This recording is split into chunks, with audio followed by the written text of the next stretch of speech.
Hi everyone, welcome to Sit, Sip, and Knit. My name is Marie and I'm coming to you from just north of Pittsburgh, Pennsylvania. It's been a few months since I podcast, but I'm happy to be back. I have done actually a lot of knitting, but every time I want to do a podcast, everything I knit is usually for gifts or someone else. So I usually give it away before I have a podcast. So I have collected a few things that I've knit in the past month or so. I am on Instagram and Facebook. I have a website. I'm sorry, not a website. I have an email address for Sitsipandknit, but I will put all that information in the drop box below this. I would really love it if you would subscribe and like this podcast. I really want to try to do more now that I have retired. I have more time to do the things that I love. So I hope to get more content and more videos out to you. But anyway, if you are new here, well, you are very welcome. Sit, Sip, and Knit, aka SSK for short. If you are returning, thank you for coming back and checking this episode out. I have, mostly a knitting to show you today. I have quite a number of finished objects.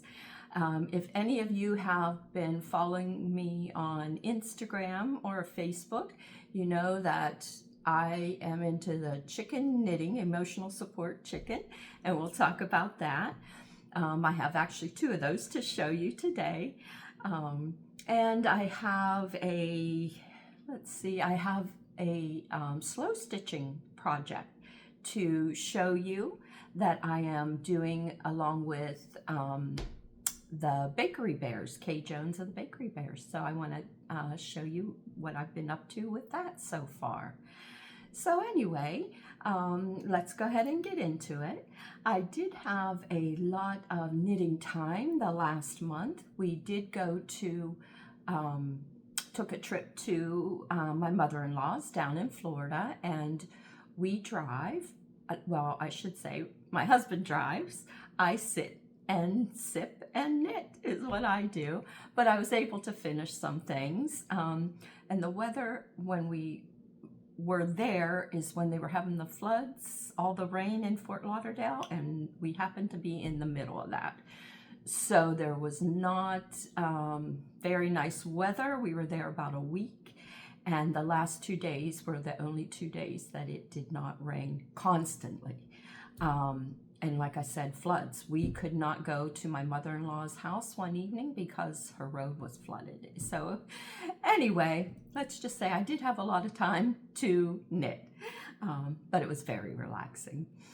Anyway, let's go ahead and get started. I first want to talk about, I will go ahead and show you the chickens I've been knitting. If you are out on any kind of social media, I'm sure knitting shows, you have seen the emotional support chicken. And I am on number, 12. I finished the 12th one today. I have done 12 chickens. They have all gone as gifts to people in need. Those that are going through a divorce, somebody who is lost their husband, someone who is recovering from cancer diagnosis. So they are so fun to knit, so quick. I can make one in 3 days. My sister saw me looking at the pattern last night as I was finishing up a chicken, and she said, after all these chickens, you still need to look at the pattern? And I said yes, because it is a lot of counting. So keeping track of what row you're on, but they are pretty easy and very fun to do. So let me grab this one.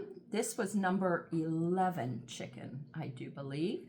This one, I don't know if you can see it. Maybe if I get up close, you can kind of.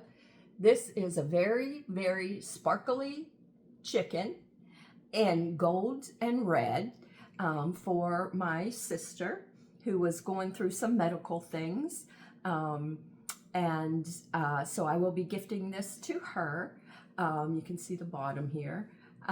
This one was done, she likes sparkle, and she loves red, so she wanted something along this line, so this is what I created for her.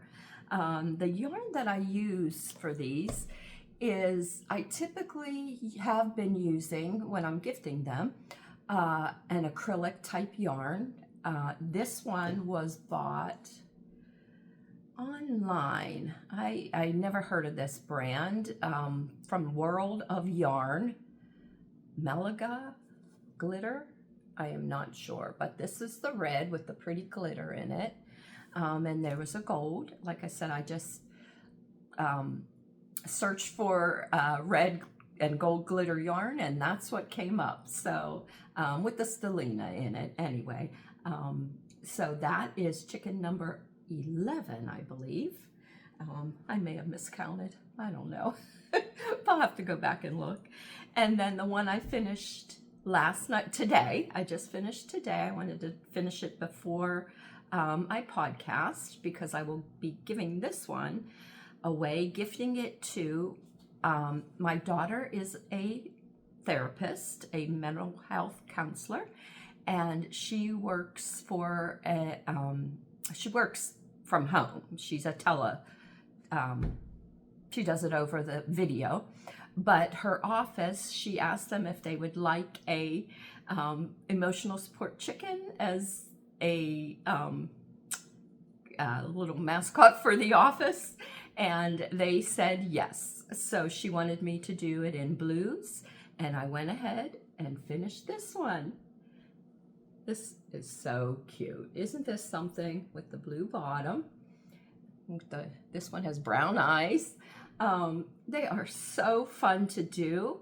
I do them usually with two colors, a variegated color and usually a solid, and then scraps for the finishing.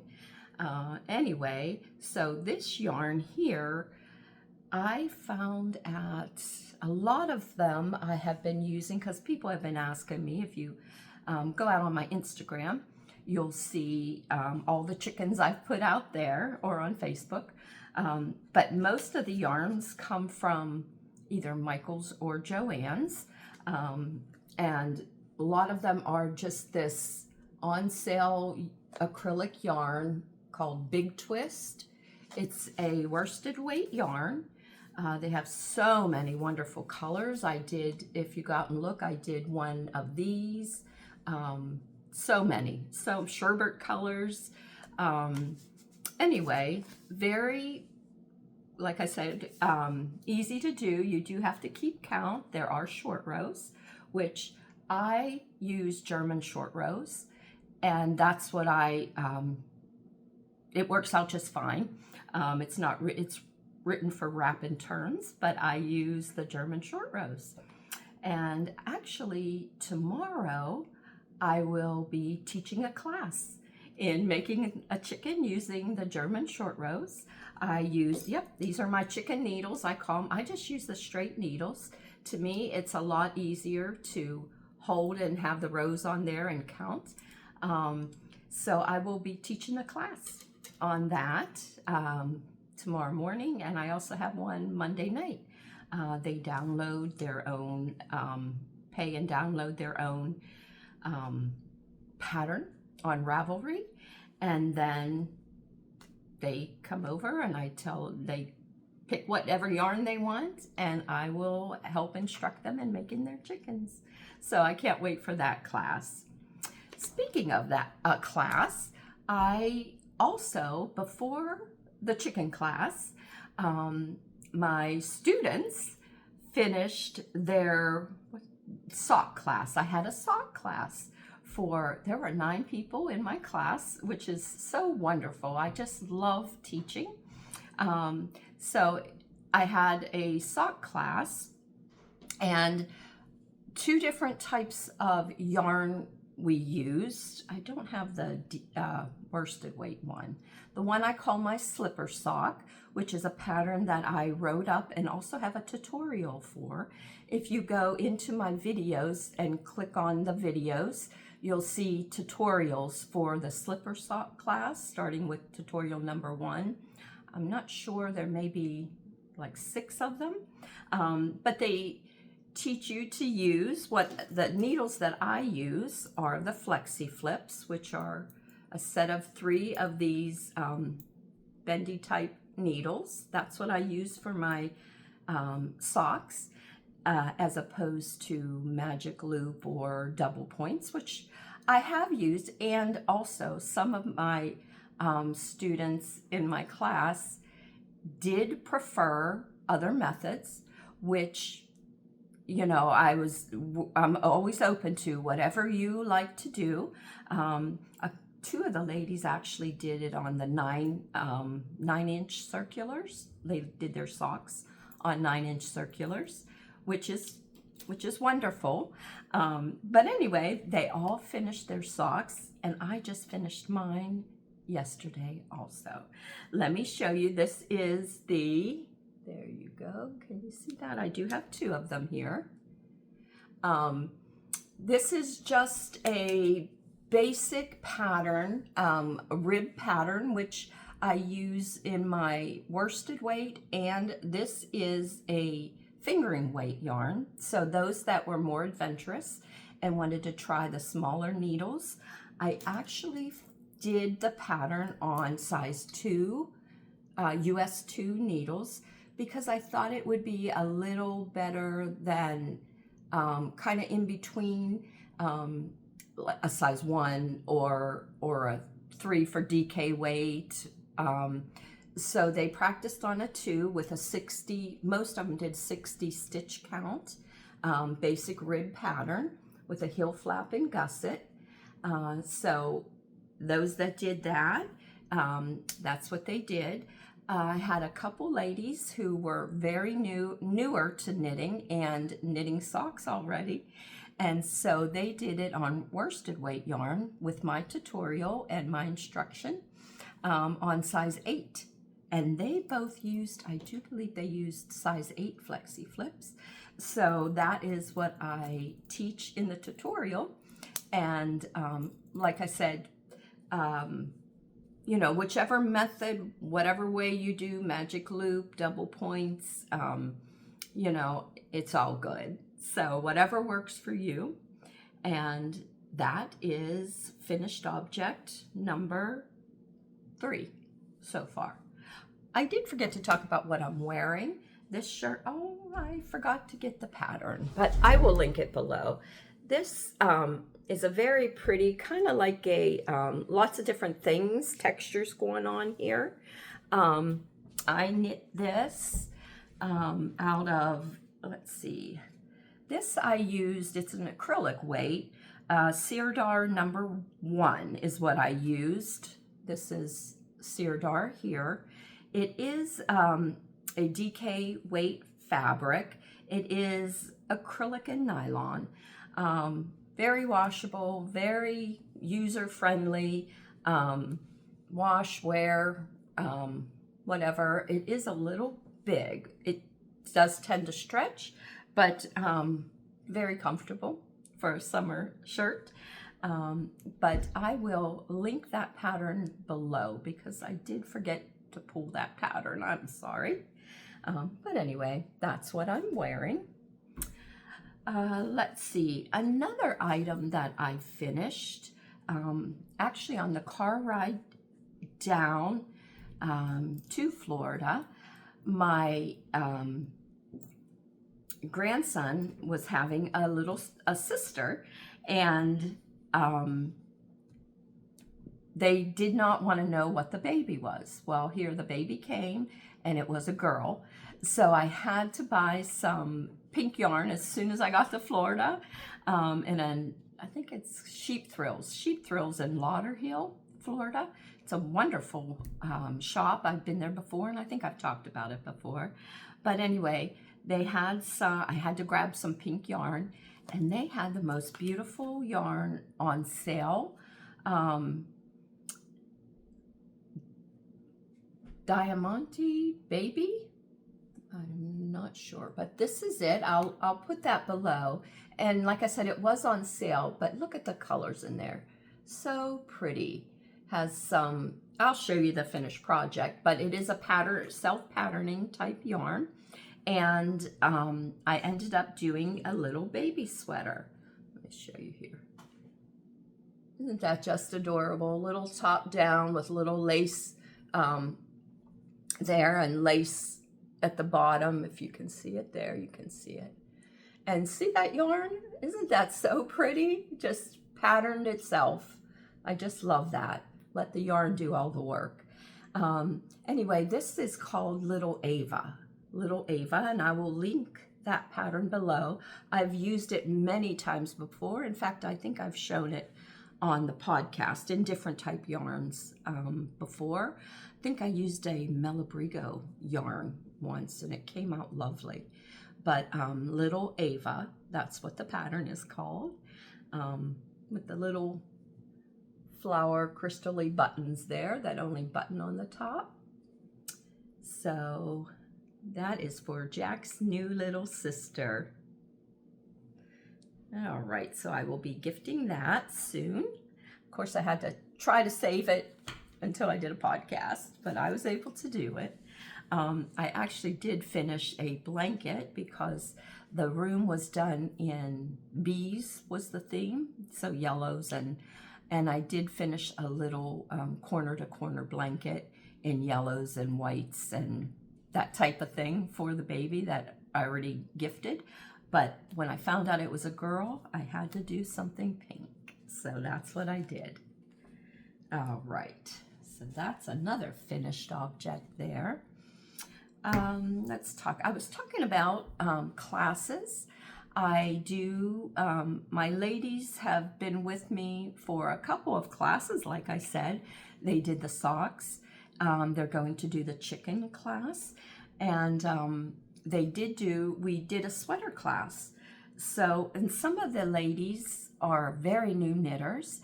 I also teach at the community college here.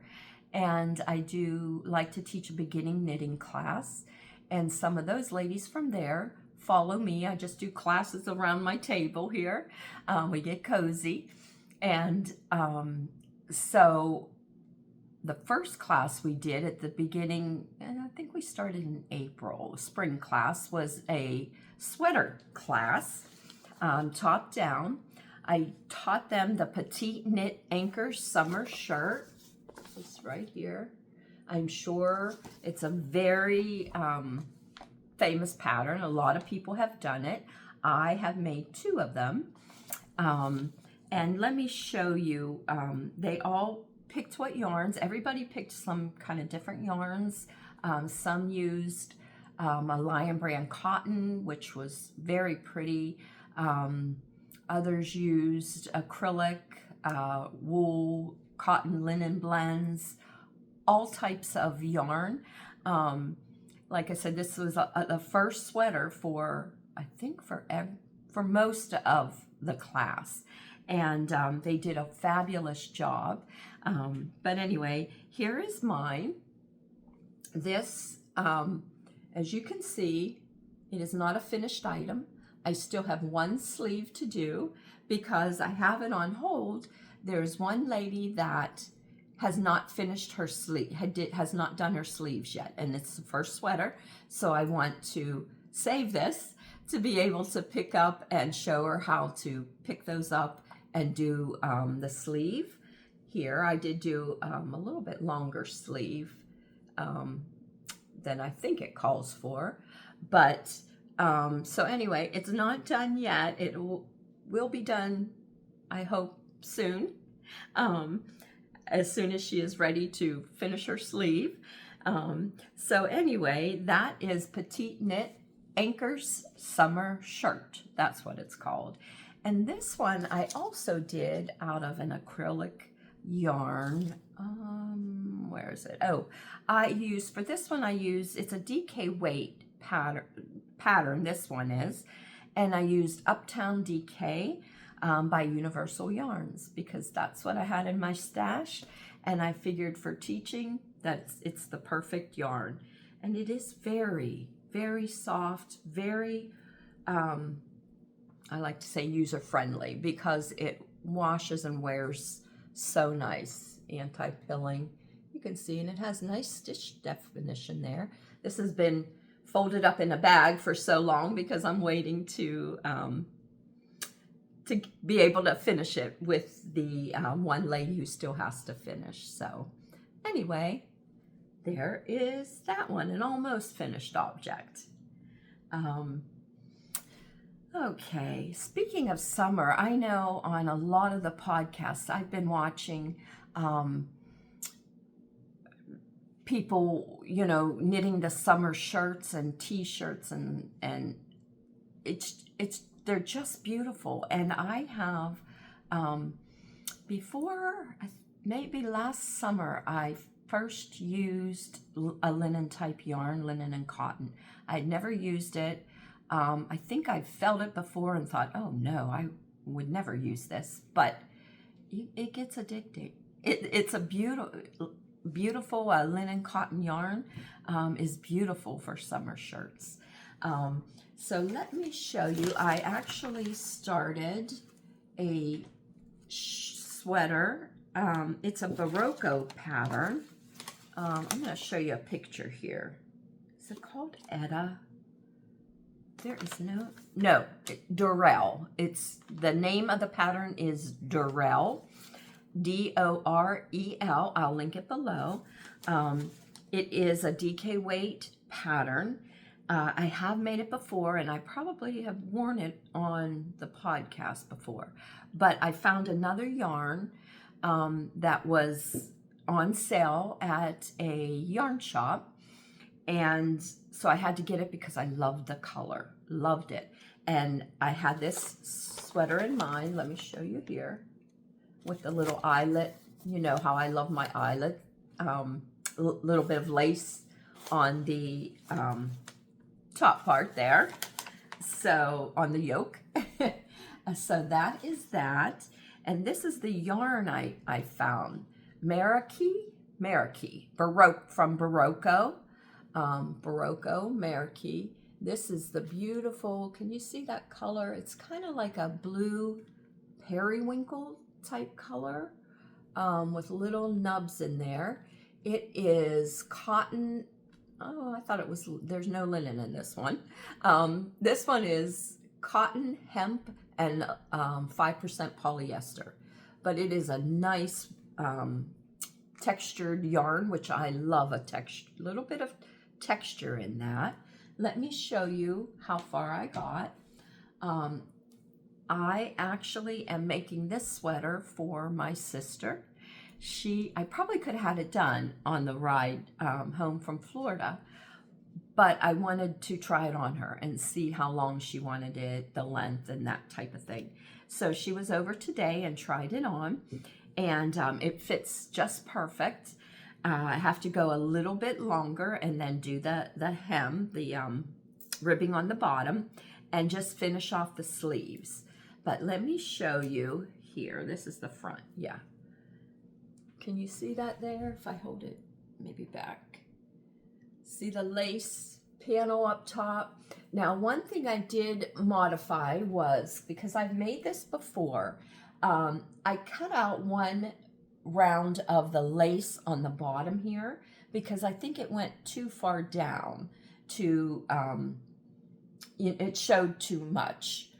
So I did, and my sister's actually shorter than I am, and I'm pretty short, but I did cut out one of the lace rounds at the bottom, but you can see it's just beautiful. The lace, there you go. You can see that little diamond pattern there. And this yarn is beautiful. Can you see the little flecks and the little It has a little bit of texture to it. It is very drapey, very soft. I'm sure it'll be beautiful once it's washed. So I am almost done. Maybe another inch and then the ribbing. And she just wants the sleeves just kind of finished off. So that will be done, and I'll probably give it to her before I can show you the finished product, but we'll see. Anyway, so I am working on that. That's going to be my next thing to finish there. Along with, I don't know how many more chickens I have to do. I do have to do one. I have to start one now for a lady, a friend of my sister's, who is having hip replacement. So my sister asked if I can get that started, and I will be doing that. I'll take a picture and I'll put it out on Instagram for you, because that'll be gifted before I do another podcast, I think. I've started, like I said, I just use like big box store yarns that are on sale, or, you know, really cheap acrylics, but nice. I actually got this yarn to do another one from Hobby Lobby. The main body will be this, and the striping will be this. I usually always do the beak either a yellow or an orangey color, depending. And then the comb and the little gobbler, I'll either coordinate it with the accent color or whatever the person might like. So anyway, this is, like I said, Hobby Lobby. I love this yarn, and it's a worsted weight, and it works beautifully. Let me show you how this knits up. Look how beautiful. This is the start of the chicken.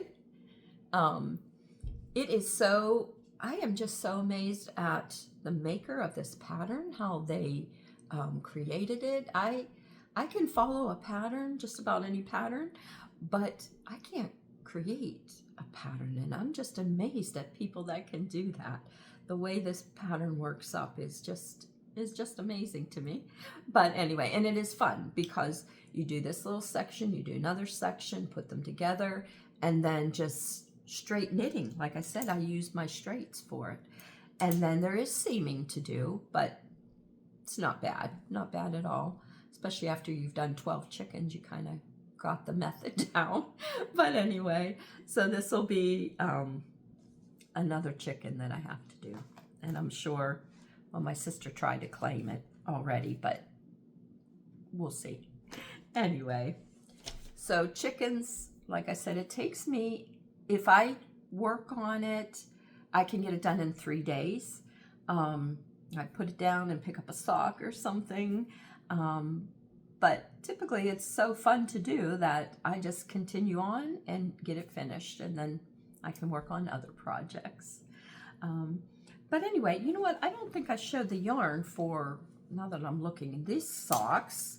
This is a beautiful yarn. Let me show you here. See that? It's just beautiful. It's one I had in my stash. Let me see. It's by Twisted Owl Fiber Studio, Longview, Texas. I can't even remember, honestly, when I got this yarn or how long I've had it in stash, but I just love the colors. Very pretty. With the little pops of greens in there and the purples and like a purpley gray. So that's what that yarn is. Sorry, I forgot to show that. What else do I have here? Like I said, I had so many things, but I've gifted everything. I usually tend to do it. I'm excited to give it to the recipient before I even take a picture of it. But anyway, I'll try to do better on that.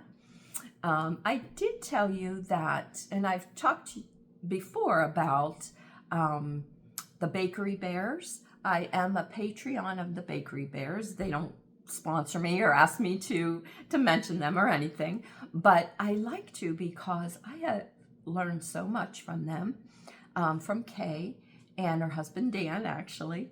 But Kay does most of the knitting. and instructing Dan, actually, who is becoming a wonderful knitter himself. But Kay also dyes yarn. She bakes. She has recipes out there. Her patterns are beautiful. Her tutorials.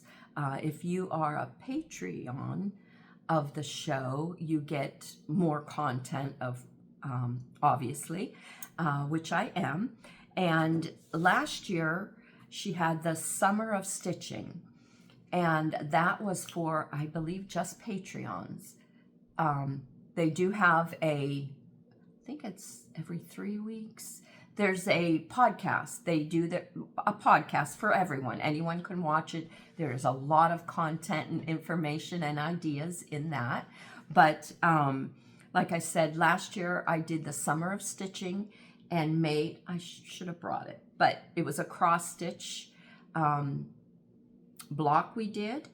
And then Kay helped us make a project bag out of that cross stitch piece. And it came out wonderfully. I am not a sewer. I sew by hand. I love to do by hand. I did hand quilting, but machine, putting in zippers, not so much, but I did it.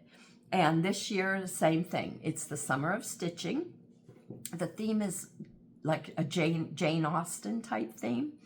And we're making another project bag on some linen fabrics. This is what the pattern is. Of course, you could use whatever you want, but I did go and buy some linen fabrics, and there's a little bit of hand stitching on it. So it looks like obviously a handmade bag that maybe back in the day, Jane Austen, whatever, back then, would have made herself by hand. And first started with 2 panels. So far, that's all the further we got. You do the 2 panels of what Kay calls slow stitching, just hand stitching, applique, I'm not sure, but hand cut out, not precise, but handmade, and it just came out so beautiful. So we did 2 panels of that, and then we will she'll walk us through the steps to do a drawstring bag. So I will do that on a sewing machine. My theme for my colors was fall. I wanted something fall, and I found this beautiful linen fabric, the gold color I'll show you, and a green color, and then coordinating fabrics for the hand applique, or the slow stitching, as Kay calls it. But this is what I have so far. Is that just beautiful? It looks autumnal to me. It looks like fall. Like I said, it's this main color here, and then the bottom part, and I think the drawstring part is a beautiful like green color like this. So I think that will just be lovely. So I did I did 2 panels. I'm not sure, I thought I brought them both. But anyway, I have 2 of these panels done. And I'm waiting for the next step of the Summer of Stitching. And then after we finish that, I think the next into August will be a project, maybe Knitz, a knitted project. So I have a lot of things on my calendar to do. I'm very busy. Still fit in my knitting. I babysit, I don't even know how many kids, 3 days a week, my grandkids. One day I have 1, 2, 3, 4, 5, 6, 7. One day I have 7 kids on Tuesdays. Wednesdays I lose 2 of those and only have 5. And then on Thursdays I only have 1. So that is a full-time job. They wear me out, but it's fun. I love working with the kids. In fact, I should have shown some of the things that they did. I got fabric paints and t-shirts and little backpacks, and they colored those. So I keep them busy between that and taking walks, and they're riding their bikes, and anyway, it's good for me, but it does wear me out. Anyway, I think that's about all I had. I might have went through that pretty quick. It's been a while, like I said, since I've podcast, but I do like to get something out there because I have people that followed me and some new subscribers. I did go on I don't think I talked about it. I went on a little retreat, yarn knitting retreat for a weekend in April. Yes, in April. Oh my gosh. I only knew one other lady, Jamie from Knitz. She has a lovely shop here in Harmony, Pennsylvania, so I'll link her below. There was another lady, Tony, from Raggz Fibers, I think her shop is, further south from us. But those two ladies, I do believe those were the two that set this all up. And there were probably about 35 ladies that went. It was probably about an hour and 45 minutes away from me at a camp, a lodge. It was so much fun. They're planning, it was like the first one that they put together, and they're already planning one for next year, which I will definitely get in on. But anyway, out there, I did different projects out there and learned some things, and it's just wonderful to get together and do things like that. So I've been pretty busy, keeping myself busy. But anyway, that's about all I have for now. Like I said, I hope this gives you a little bit of inspiration, a few ideas of what to maybe you're looking to do, something new, something different. If you're in the area, contact me. I would love to have you over to for a class if you like, or in the fall I'll start back the knitting at the community college. But definitely I love to hear from you, and I really would appreciate if you liked and subscribed. Like I said, I had a couple new people from that retreat, actually is where I was going with that. So it's nice to see some of you, and it was lovely meeting a lot of wonderful knitters at that camp, and I can't wait for the next time. But anyway, hope to see you soon, and happy knitting. Bye.